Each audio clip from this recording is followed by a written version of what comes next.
All right. Good afternoon, everybody. Thank you for joining us today for volunteer training focused on visitor engagement. It will be one of 3 sessions scheduled over the next couple of weeks, sort of inspired by the fact that somehow or another summer has passed us by and we are staring out at the kind of near end of season, which is just around the corner. So we thought we'd take advantage of the opportunity and go back and establish some of the basics, and then delve in subsequent weeks into engagement strategies as it relates to particular audiences. My name is David Barry. I am the Vice President for Visitor Engagement and the Chief Museum Curator here at Selby Gardens. I have been working in the museum field, I was thinking about this the other day, it's a rather frightening thought, for nearly 25 years. In various capacities, and I have been teaching courses on museum history and museum studies, which includes today's topic, for over 10 years, most recently with Florida State University and with New College of Florida here in Sarasota. I am joined by my colleague, Ross Johnston. I will let him introduce himself and give you a little bit of sense of his background as it relates to today's topic. Ross. Hello, everyone. My name is Ross Johnston. As many of you, I'm sure, know, I'm the manager of visitor engagement, and my job is to engage all the visitors. So by the end of today's program, you'll be all geared up and ready to go to engage the snowbirds that will be joining us. That's why I wore my snowbird shirt today. A little bit about my background. I've been in the museum field for about 10 years. I've been, whether it's a natural history museum, a zoo, aquarium, I'm now working at the Botanical Garden, so I guess you could say I've gone from surf to turf. So we've now basically engaged with plants, animals, fossils, and kind of combining all of the information and all the different learning strategies to present to you from there. My background as far as the engagement world goes is I'm a certified interpretive guide, or a CIG, by the NAI Association, the National Association for Interpretation, which is the big overarching nationwide program that certifies interpretation as well as educators. It was initially created by the state park system as part of a park ranger engagement style facilitation program. So when these individuals and visitors are visiting the national park system, the guides basically have their deliverables and objectives to make sure that the visitors are making most of the national park system. It has since been broadcast out into the museum, zoo, aquarium world. So it's a AAM Association, or the American Alliance of Museums, as well as the AZA, the Association of Zoos and Aquariums, certifying entity. So we'll be talking a little bit more about those strategies, but one of the biggest takeaways from NAI is that an educator teaches you what you need to know, but an interpreter teaches you to care about it. So that's going to be kind of the overarching theme today, is getting visitors to care about what a cool place all of you folks get to volunteer at. Great, thank you. Today's session, I should mention, we're going to try to aim for about half an hour as opposed to an hour, but there'll be plenty of opportunity towards the end for questions. Is really to address some basic points and to provide some basic helpful tips.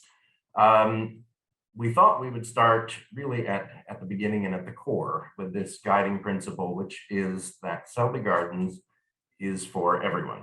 Now, this is, I'm sure, not a surprise and something that we all believe in very deeply. The reason that we thought we would start here is just simply to remind everyone to sort of keep this in mind when it comes to how you interact with visitors and how you interact with one another across the organization. You may be aware of the fact that a little over a year ago, Selby Gardens added diversity and inclusion as a pillar to its strategic plan. This is a vitally important strategic institutional initiative, and it's something that we sort of need to live, and that has to inform our daily activities. So while we all understand and we all know this and we believe in its importance, it's just sort of remembering that when it comes to the day-to-day interactions that we all have with visitors as we go about our work here on campus. Another really important point is what we've listed here as a primary objective. And this is one that I have to admit I work very hard to try to remind myself of on a regular basis, because part of my role, particularly the curatorial role, is to think through all the details of the art exhibitions and other types of installations that we offer to the public here at the Gardens. And it's very easy to get bogged down in the particulars of an artist and his or her work, and to forget the fact that this is all, of course, taking place in a botanical garden. So this is, again, something that I'm sure everyone understands and everyone believes very firmly in, but it's a useful exercise to take stock now and again and remind yourself that everything that we do, whether it's directly or indirectly, ties back to our mission. So that whether it's a public event, an exhibition, a guided tour, just simply an interaction in passing as you're sort of walking from one building to the next, that there's an opportunity here to promote enjoyment, understanding, and appreciation of the natural world. It is essential that, plants are a vital part of our lives. They are a source of beauty in the world. They are fundamental to the health of our planet. And if our visitors can walk away with a level of sensitivity to those points, we certainly have done our job and done it well. A couple of key considerations, and again, this is not going to come as a surprise, but these are things that are important to sort of remember, file away in the back of the brain, and again, they should inform, at least in part, how we approach the visitors with whom we interact over the course of our day. So visitors come to Selby Gardens with different levels of prior knowledge and experience. This can relate to the garden itself and its campuses. Maybe they haven't been before, or they've only been once and it was years ago. But it also can relate to the subjects that are represented, whether that be botany and horticulture or the arts or otherwise. People also come with different levels of comfort and familiarity, again, with the institution and its campus, but also what it represents and the collections that are contained here and the stories that those collections tell. Certainly, we're all aware that people come with different opinions and different perspectives on what we do and the subjects represented, but also just perspectives on the world. And they come, as far as their visit is concerned, they come with different goals and expectations, and that this is not only to be expected, but this is a great and really positive thing. And it's important to remember that part of the goal here is to connect with our visitors where they are, and it's to sort of create opportunity to sort of lead them on a journey, but really to offer an opportunity that is at its heart self-directed, to kind of let people chart their own course and have their own best experience here, not necessarily what we think based on our passion or our interests is perhaps best.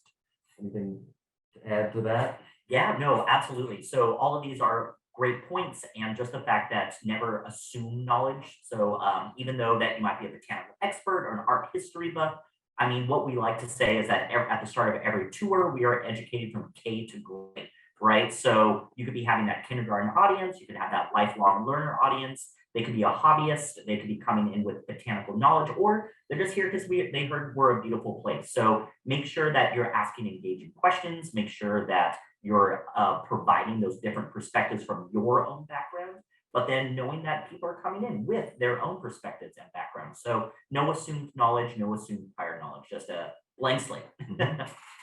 And this relates fundamentally to what is the core of our topic today, which is visitor engagement. Because if you look through the scholarship that's been generated in the last 30 years relating to museums and other types of cultural institutions, this is a topic that comes up frequently, and it's one that in just about every discussion is prefaced with the point that this is a difficult concept to define.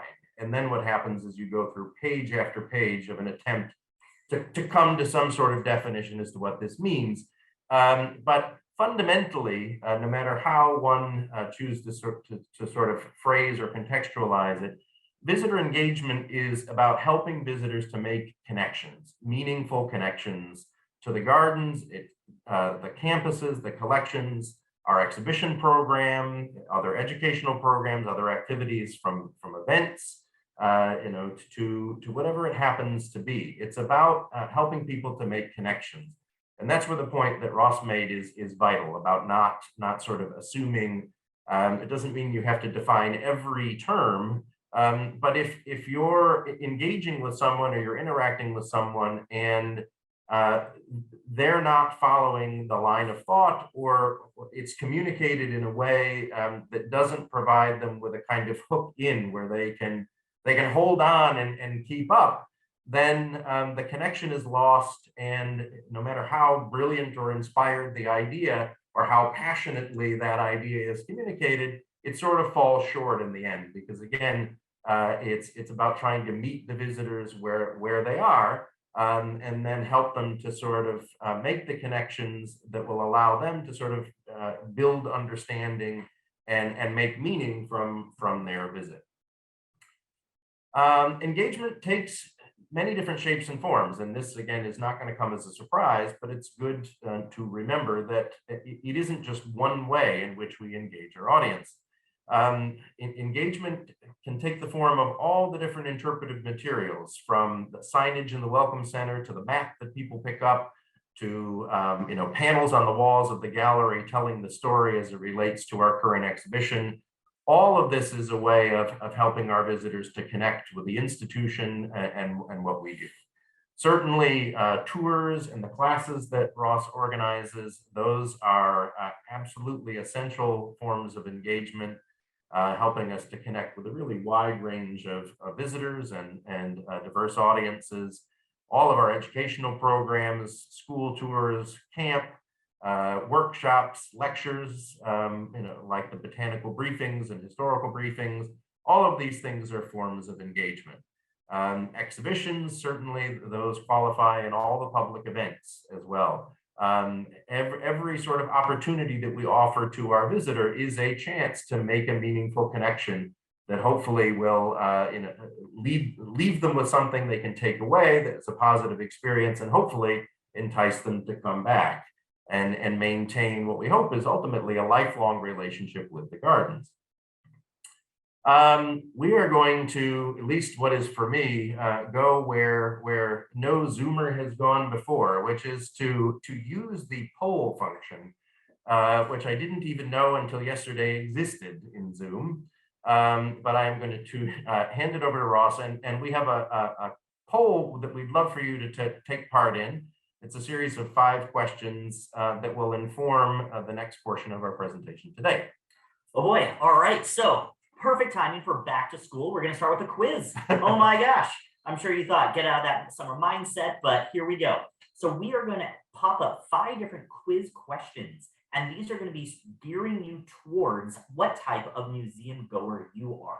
So what we're gonna do is we're gonna launch this quiz. You'll see a little pop-up on your screen. So please select between options A through E. So we'll read them out, we'll go through the options, and then we'll keep the poll up around 30 seconds as you familiarize yourself, kind of have those deep thinking engagement questions to figure out how do you interact at a museum. So question number 1, why do you go to museums? Is it A, to see everything I can and learn as much as possible? B, to share experiences, knowledge with friends or family? To see famous works of art and objects, or to seek out new experiences? D, to gain knowledge and further my pre-existing knowledge on the subject? Or E, to relax after a long work week? So we'll give this a few seconds to answer. Looks like the polling numbers are coming in. All right, a lot of D's, a few A's. Oops, C's catching up. Oh man. Still D's though. All right. Well, all these lifelong learners. All right. I would say, yeah, we can end the poll now. So let's see how everyone did. No wrong answers, of course. And now we can share the results. So it looks like the large majority of you chose D, to gain knowledge and further my pre-existing knowledge on the subject. So all these lifelong learners, that makes total sense. All right, moving on to polling question number 2. So, how do you go through a museum? A, to look for things that interest me and gravitate towards those things. B, to find things that I can share with my friends or family that would interest them. C, to try to see everything I can, scanning the galleries and labels for important information. D, to accomplish preset goals. Or E, to sit down and spend my time experiencing the galleries and objects. Ooh, it looks like it. Oh, okay, a lot of A's. A few E's, okay. Good thing we have good benches here, right? Let's see. All right.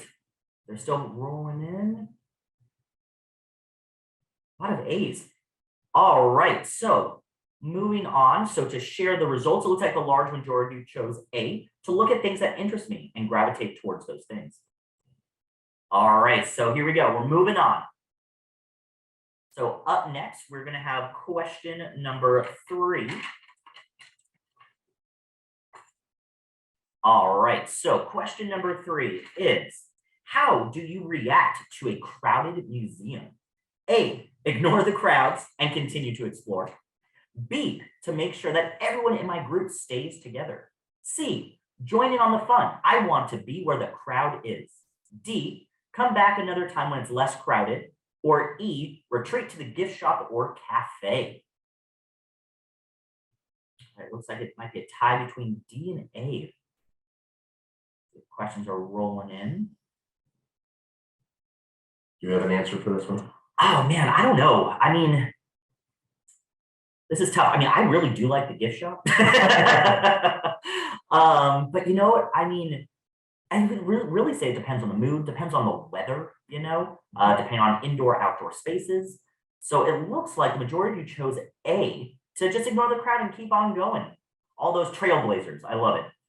All right. So up next, we have the second to last question, question number 4. How do you feel after you leave the museum? A, I have learned something new. B, my friends or family learned something new and had a shared experience. C, I've experienced something unique and want to pursue more experiences. D, I want to keep learning about the subject through books, lectures, etc., or becoming a member, you know, never know. Or E, relaxed, I feel relaxed and I'm ready to take on the week. A lot of A's, that's fantastic. That proves that we have a lot of lifelong learners in our group. A lot of D's too, good. Continuing to learn more. All right, so it looks like it was nearly a tie between A and D. Now, here's the fun question. So the last question is kind of our larger summary question. So do you feel that you gravitated more towards A answers, B answers, C answers, D answers, or E answers? Because depending on what you chose, that actually defines what type of museum goer you are based on NAI standards, based on the National Association for Interpretation. So there are theoretically A through E different numbers of audience participation groups. So there are 5 types of museum goers. Let's see who you are. All right, we have, looks like 68% as A, and we'll define A in just a minute. 21% D, and 11% B, and no C's and no E's in this instance. Interesting. All right. Well, I guess a lot of you are volunteers. You're not really coming here to recharge. You're here to engage, which is why you're on this call today. So without further ado, we're going to break down the 5 types of museum identities. So here are the visitor experience personality types. If you identified as an A, as many of you have, then you are the explorer. So explorers have no set goals when entering a museum. You want to explore and discover new things that interest you. You want to make analogies and explore beyond just shopping or browsing, but you have specific ideas in mind. You read every label and you take your time in the exhibits. That makes sense. If you identified as a B, you are a facilitator. You are a parent, friend, school teacher, etc. You are facilitating the museum as a guided experience for others. You act as sort of a tour guide. Now, if you identified with C, you were the experience seeker. You visit museums in search of new and exciting adventures, often choosing to focus your time and energy on the museum's highlights, new exhibitions, rather than looking at everything. You like to take photos in the museum and enjoy the interactive exhibits. If you identified as a D personality type, you are a professional hobbyist. You tend to know the subject matter in the museum. You are focused on learning more about it and finding answers to your questions. You tend to have an idea of what you want to see before you enter the museum and know how best to get there. So you've already done your research. Or if you identified with ease, you are a recharger. You seek out museum as a relaxing leisure activity. You pay attention to the design of the gallery spaces. You will often sit down and take your time in the galleries. You will not always read the labels, but you'll spend a lot of time looking at the objects on display. After visiting the galleries, or you may take a break to pursue the gift shop or grab a bite to eat at the museum cafe. So one of the fun things to consider is that now that you kind of have this rough framework in your mind, granted, we'll send all this out to you afterwards, it's kind of fun to be able to start identifying who these different guests are while they're walking through the museum, the conservatory. Ever since I learned this through the NAI training, I can't help but look at guests this way, that if they're a recharger, odds are that you don't really want to engage with them because they're kind of in their own little Zen space. A smile, a wave, a nod, that's often all they'll need to feel engaged.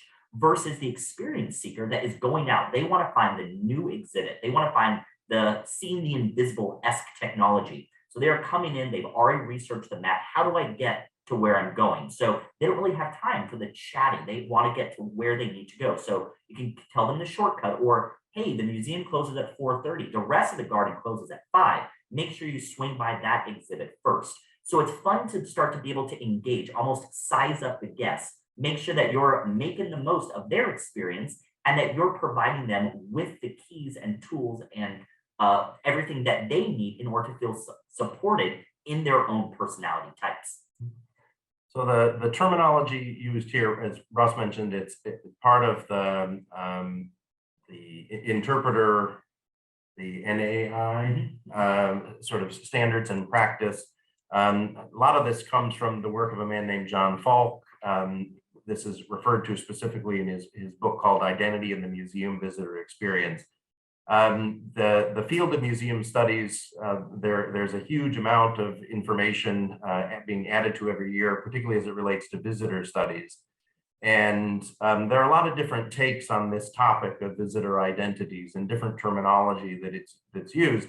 So, there are different perspectives on this, but what's interesting is if you look at different strategies and trying to come to grips with who your visitors are and what their needs and interests are is a challenge.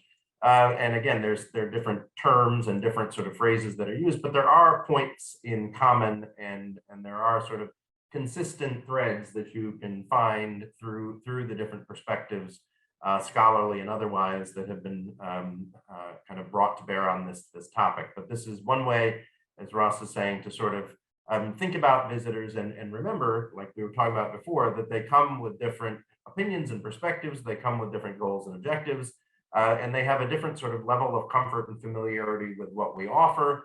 And they're going to respond to and engage with things differently. And that extends to the individuals that they meet along the way. We wanted to take a couple minutes and talk about visitor needs. And this is one, sort of like I was mentioning before, with that point about remembering that fundamentally, no matter what it is that we're doing, we have as a responsibility that that objective or goal to help people connect with nature. And this is another one where it's sometimes very easy to lose sight of the fundamentals because we're so focused on the particulars, which in this case can be the information relating to the artist whose work is on a wall, or the botanical information relating to a particular plant. And pretty works in the galleries and beautiful things outside is absolutely essential to the experience we offer to our visitor.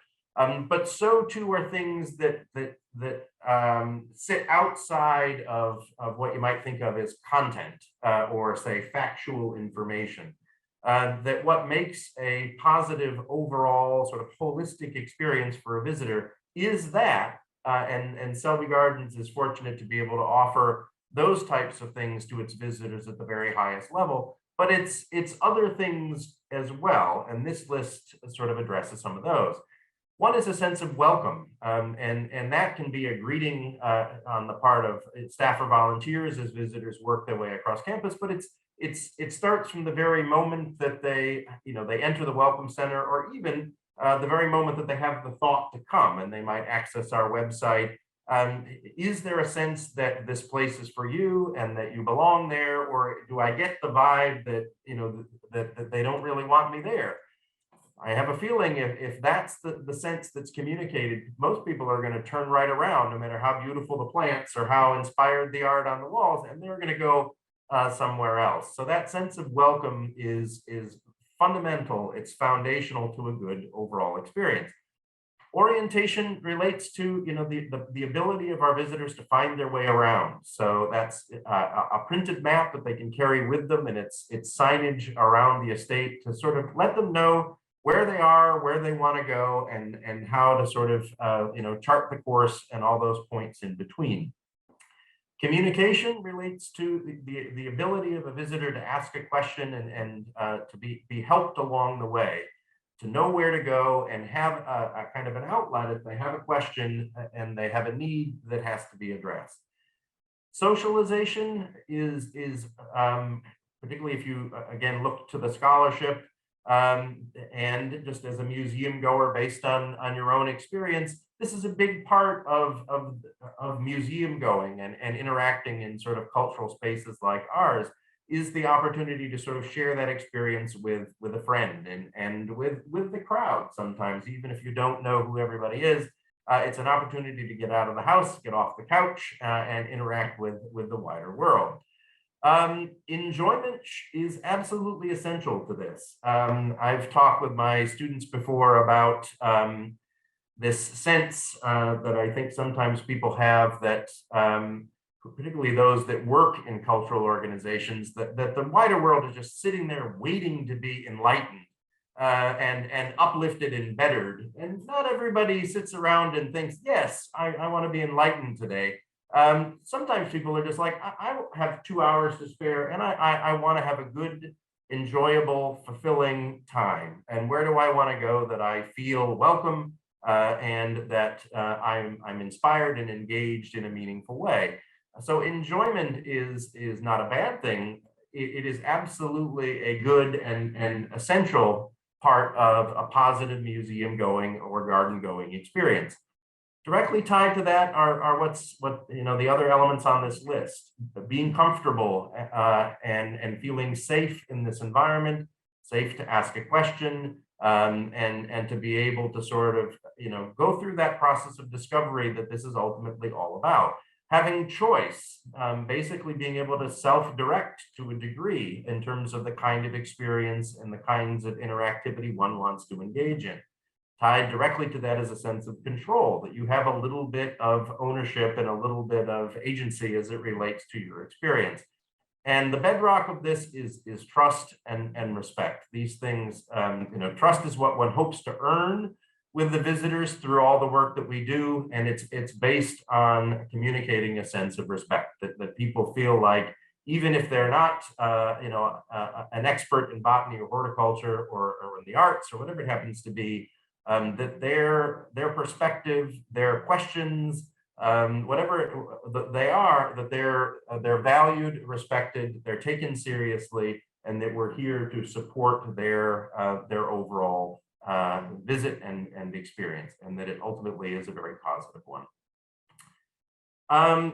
There's no sort of set formula for how to do this, but there are some things that are pretty fundamental, pretty basic to just simply keep in mind. And as Ross mentioned earlier, one is to engage with visitors by asking questions.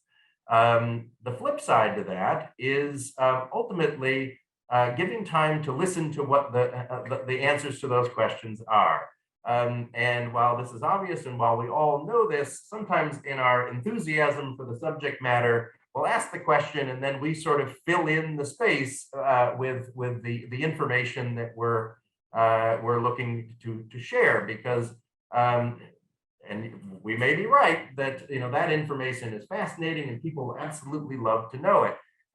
No doubt, but sometimes they're more comfortable in learning it on their own terms, as opposed to having it sort of like the floodgates open and have that information sort of hit them as a deluge.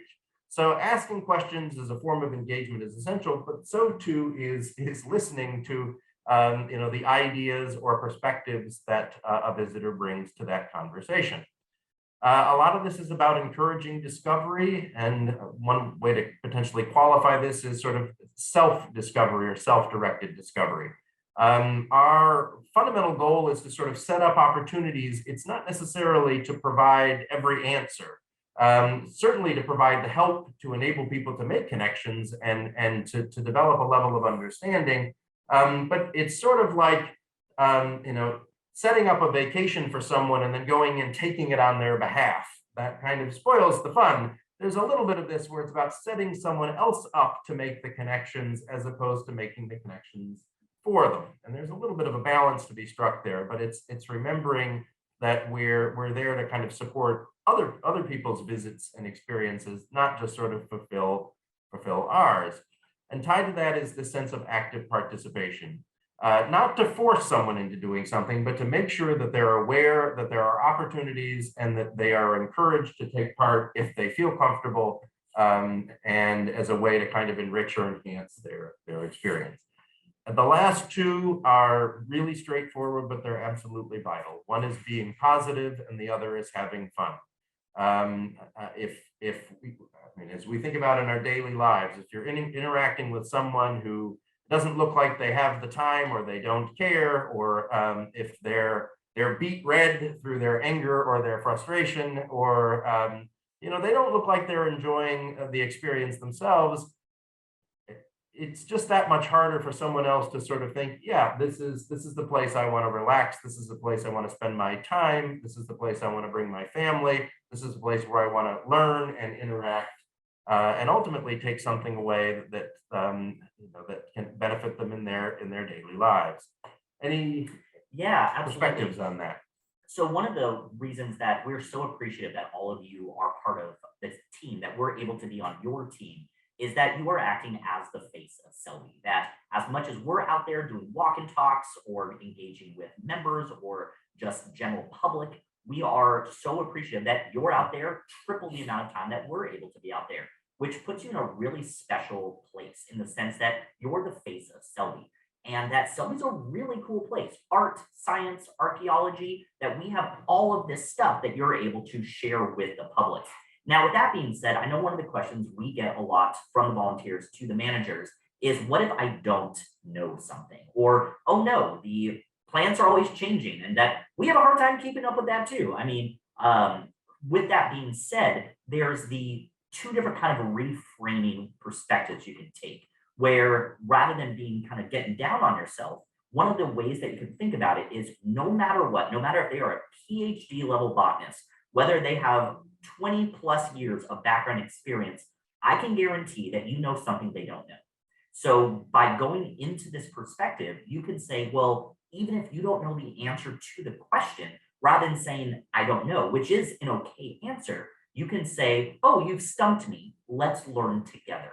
Or, wow, that's a really great point. I don't know the answer to your question, but that makes me think of X, Y, and Z. So then so rather than framing in the way that, oh no, I don't know how to answer your question, I might have failed you in a engagement perspective, you're actually empowering them, because here you are as the expert, this guest then stumped you, right? And then now you're retaking it into a place where we can learn something new together, and you're able to share something that you are confident about, whether that's an art piece, a botanical science piece, or just familiarity with an upcoming program at Selby, saying, I might not know a lot about this topic, but I'm excited because in 2 weeks, we have a workshop on it that I'm planning to attend, or a historical briefing on the topic X, Y, and Z. You should sign up for that, and then I'll see you on the webinar, So it'll be a way to basically reframe what would otherwise be a kind of nervous situation for yourself, kind of stepping you out of your comfort level into a way that empowers the guests, it empowers you, and that you are able to kind of reframe how amazing and special and unique Selby is as a place. And the very last thing that I want to highlight is the fact that people are coming to you as an expert, right? Even if you're a brand new volunteer, or even if you're an ASCII cart volunteer who is now covering for a shift at conservatory.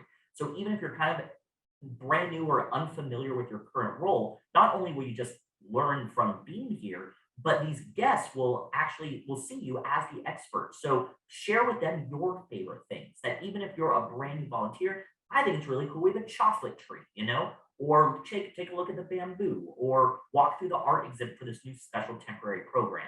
That you're add that personal flair to it, that encourage the discovery. If they're brand new, they've never been to Selby before, teach them your favorite thing. That even though the plants are constantly changing, I'm sure there's something here that's familiar, or at least a cousin of species wise, something that you are familiar with. And the guests love that personal flair, that your favorite plant might not be on the map. So before you leave today, make sure you check out X, Y, and Z, because that's my personal flavor. It has a personal touch, almost a behind the scenes component, insider knowledge. So those are the engagement strategies that really do make people's day. That when people leave, there's the education component that they might have learned that vanilla is an orchid. That's cool. But then there's the interpretation component that says, wow, I didn't know that vanilla is an orchid that is hand pollinated by humans. And that there's all of these small kind of personal flares that if they are continuing to talk about it, sharing it with it, at the end of my tours, I like to say that I'm now armed with knowledge, so that you are now arming your guests with the knowledge, and that if they're continuing to talk about whatever one fact you taught them, that you've successfully done your job interpreting whatever it was. That if your fact lives in their head rent free, then you've done a really good job. And that is an illustration of what we were talking about before, about helping people to make connections. It doesn't have to be on every point with every plant, but it's finding those little bridges that help people sort of connect with what's here and what we do. As Ross mentioned, not knowing the answer to every question is perfectly fine. No one has the answers to every question. We do so many different things. And frankly, it would be kind of disappointing in a way if we did have all the answers, because there's always opportunity to learn something new. And bringing that mindset to what we do, I think, is absolutely essential. I am regularly asked questions as I walk around that I don't necessarily have the answer to. But the question is, as Ross was indicating, is an opportunity to engage in conversation. And I think the strategy about sharing your own perspective, which is not ever really a matter of right or wrong, that's yours. That's a safe space to sort of begin that dialogue and hopefully help to help a visitor to find sort of meaning and significance in what it is that we're doing. And as our next slide illustrates, if you have questions that you really do want to find out more to kind of help flesh out your understanding of a given topic, you are welcome to reach out to the staff. As Ross mentioned earlier, the work that the volunteers do, that all of you do sort of on the front lines and interacting with the public, is absolutely essential to the success of every aspect of Selby Gardens. And the staff deeply feel that and believe that and understand the importance of it to the execution of every project and initiative that we're involved in. So we thank you very much for that, and we're here to help as best as possible. And very likely, if you reach out to me, the answer will be, I don't know, but I will ask one of the people on this list to try to get an answer and share it with you. So on the subject of tours and classes, Ross is your guy for sure. Education, whether it be school tours or camp or other educational programs that we run, Anastasia would be your point of contact. Exhibitions, Kelsey is the go-to. She's the person that I go to remind me of all the details of whatever it is that we're up to at any given moment. Events, Lauren Brown, horticulture. I think everybody on the Hort team would be happy to answer questions, but Nathan is a great point of contact, particularly as it relates to the horticultural components that are so central to our exhibitions. Jillian at Historic Spanish Point, and of course, general volunteer-related questions can always be directed to Vera, who will find the right source to get you the answer to whatever the question may be. And we try as best as possible to keep our website up to date, selby.org. So a lot of the information about tours, classes, educational programs, exhibitions, events, and so on can be found there. Another great source, of course, for those of you who are members, which most, if not all of you are, is the sanctuary, available in print and as a PDF, again, on our website. So before we get to questions, just a little reminder, we have some upcoming training sessions that will delve into greater detail on two important topics. One is engaging with youth, and the other is how to communicate to visitors about membership. So interacting with members and membership and asking membership related questions, because membership is a vitally important form of support, and having the comfort and familiarity to sort of address that topic and point people in the right direction if they have questions is a really vital service that you can help us to provide our visitors. So without further ado, we're happy to sort of open it up to questions, and Kelsey, who has been hidden behind the magic curtain there, has revealed herself and will help us to address some of those questions. Hi guys, thank you so much for all that information. I hope it was really helpful to our volunteers. Even as a staff person, staff member, it's helpful to hear the tips and your perspectives. One comment came through from Susan, and she said she thought the concept of visitor identities was very interesting, and she suggested that the circumstances of each visit may change and visitors may take on different identities at different times. Can you talk a little bit about that? Yeah, two things that spring to mind. One, we touched on a little bit, which is that the terminology that's used there differs from source to source, and there are a lot of sources out there that try to get to the heart of the sort of the visitor experiences at museums, gardens, and other cultural institutions. So the terms vary, but also the definitions are fluid and flexible, because as the question indicates, sometimes we come for different reasons, or we come with different sort of goals and objectives in mind. But no matter how one visit may differ from the next, in the moment, there's no doubt some commonality with the definitions or the identities that Ross described. And certainly not encouraging that everyone has to become a sort of visitor profiler, but it's just sort of being open and sensitive to your visitors. And again, if you're asking questions and you're engaging in conversation, some of these things are naturally just going to come out, or you'll start to get a sense based on what a visitor is asking or sharing with you, what they might be interested, or how they might want to spend their time, and you can direct them accordingly. Great. Yeah, absolutely. I mean, one of the fun things to consider is the next time you go to a facility, start thinking about what type of visitor you become. That if you are bringing a friend from out of town to Selby, the odds are you'll be the facilitator because you know the place like the back of your hand, and that you become that instructor, mentor, teacher capacity. Versus when you're exploring a brand new place, you might be the experience seeker, or you might be the explorer, trying to figure out what do you want to see to make the most of your time, or what's the new hot exhibit, or how do I read every plaque to the best of my ability. So it's just kind of fun to think that just by you yourself being museum professionals going to a new facility, you might take on a new place. And going to these new galleries, did you notice that their gallery attendants or their volunteers were smiling or engaging? Or what made you feel welcome? What didn't make you feel welcome? And how can you either upcycle that here or kind of pivot away from it to make this place what you wish you had experienced? Great. Another question from John: should sharing the mission be part of visitor engagement? And if so, how do you explain air plants? Well, interesting. I sort of see those as two questions. I definitely think that sharing the mission is vital. I would maybe taken another step, which then makes it harder to define, which is to kind of live the mission and just be cognizant of it and to think of ways in which it can be woven into all of what it is that we do. This is not a great example, but it's one that springs to mind because we happen to be working on it at the moment. We have, as I'm sure everybody is aware, the Orchid Show coming up next month.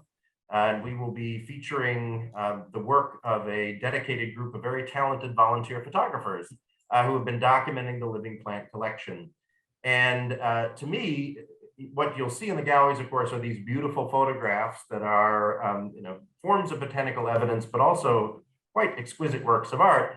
But they're also directly tied to our scientific research. They're part of the documentation of our collection. So it's the way that these things are presented and contextualized. They can be one thing, but they can also be something else at the same time. And we're also looking at integrating some herbarium specimens. So we're going to combine an herbarium specimen with a photographic print and talk about what each of them contributes as a form of botanical information. How I see this as an answer to the question is that it's thinking about where is there an opportunity, and in this case, it's on the wall of the gallery or in a case, in space there in the hallway, where we can introduce a little bit of our research collection and a little bit of the work that we do behind the scenes and use the object of the specimen as the point of entry to that part of the story. And as far as epiphytes are concerned, I don't think that every moment of every day has to tie to that, but an example that we're working on at the moment for our upcoming Spooktacular Halloween program, Anastasia is working on a little scavenger hunt for visitors about bat-pollinated plants. And tied to an art making activity where you can make a bat out of a pine cone. It should be quite fun with the benefit of pipe cleaners. They seem to be essential to the process.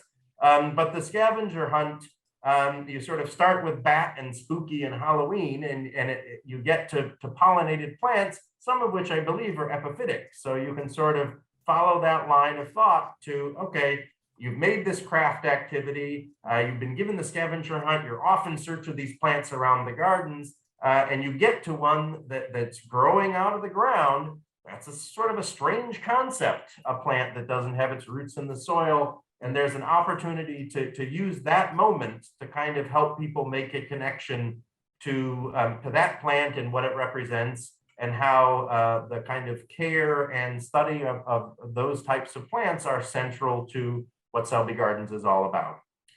Yeah, I mean, another fun thing that I always bring up on my tours is that when I'm welcoming someone to Selby Gardens, super low-hanging fruit, what type of institution are we? Are we a zoo, an aquarium? And then they'll say a botanical garden. And then I say, are you sure?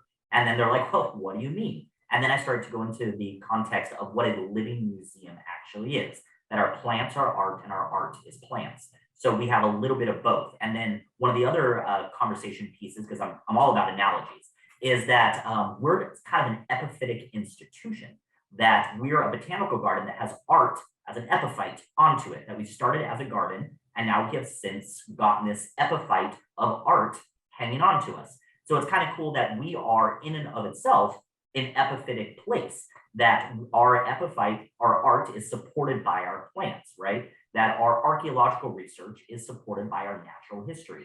So we are connecting people back to these larger narratives, that we're connecting people to the natural world, and we have art hanging on, we have archaeology hanging on, we have botanical science hanging on. So we are an epiphytic center that also studies epiphytes. Awesome. We've run a little bit over time, but we do have one more question that I think is maybe on the minds of a lot of our volunteers right now. And I'm hoping we can kind of end on a positive, uplifting note.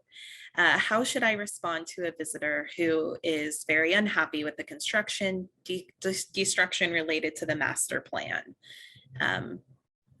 David, do you have any responses for those type of visitors? Yes. I mean, two things again that spring to mind. One is the disruption is a shared experience. So as Ross was mentioning earlier, providing a little bit of personal perspective is good, so that you understand where they're coming from. That yes, we appreciate that the place at moments looks like it's closed, or it's hard to find a parking spot, and we understand and appreciate that, and that we're working ultimately towards providing a brand new and an enhanced, enriched experience. So it's sort of starting with that point of commonality, that you understand the perspective that the person is sharing, and that you appreciate the concern that they're expressing, but ultimately directing the conversation to what all of this is ultimately about, and the kind of experience that this work will lead to when these new buildings come online, and we're able to offer a vastly greater range of opportunities and experiences to our visitors, and that we appreciate the patience and we appreciate the support that one continues to try, come to support the gardens during the height of construction, and try to foster a sense of excitement and enthusiasm for what the future holds, hopefully when we open come next fall. Anything you want to add to that? Yeah, I mean, just going back to visitor needs. So often the anger stems from a place of inconvenience and just lack of transparency, that they might not know what's going on. So of course they see this inconvenience as something that kind of compromises their safety. They're going into what is supposed to be a botanical garden and now looks like a construction zone, So they're coming into a place of not understanding. So the best place to kind of mitigate that would be saying, let me tell you how cool the stuff across the street is. It looks like a parking garage, but did you know that this is a special environmentally sustainable solar panel array? And then kind of dive into that about, well, our botanical research collection is so amazing that we actually have to borrow the blood bank to make sure that it's climate controlled correctly. So we're gotta build our new facility to make sure that our art quality specimens, our science quality specimens, have a place to thrive, right? So it's basically, once again, reframing that, rather than like, oh yes, that is a bummer, saying, well, let me tell you the amazing stuff across the street. You think, I mean, we were state of the art back in the 1970s. We need a facelift. One of my favorite kind of framing is pardon the dust, but improve we must. So we're starting to kind of revamp our facility. We want to make sure that we are state of the art. So every once in a while, we just got to continue to grow, just like the plants that we support. So once again, an epiphytic institution, we got to make sure that we have a strong core for everything that relies on us to also continue to grow. So basically, show them how positive and incredible it is, because if they're upset or unsure, that probably means they're not up to date on the coolness of it that we are. Yeah, and I think that's a vital point, which is something that touches on perhaps a future training, is that I think, as Ross said, that the immediate frustration probably stems from the circumstances in the moment, but it may also be informed by, this is the wrong way to say this, but a sort of lack of understanding and appreciation of what the building project is all about. And we do have, beyond the two trainings that were identified earlier that are kind of an extension of visitor engagement, we have some trainings coming up relating to upcoming exhibitions. And we'll see about organizing one relating to the building project, so that we can keep everybody sort of up to date on what is a very sort of quickly moving and greatly expanding enterprise across the street, so that everybody feels comfortable and equipped to have those conversations with people over the next few months as we gear up to the opening. All right, those were all the questions that were entered from volunteers. So thank you guys for answering those. Thank you, Kelsey, for your help, and thank you everyone for attending today. And again, a deep thanks for all that you do on behalf of the gardens to help bring all of our projects and initiatives to a successful sort of fruition, and to make this the best possible experience for our visitors. We literally couldn't do it without you. Have a great afternoon, and we'll see you around the garden soon. Take care. Bye-bye.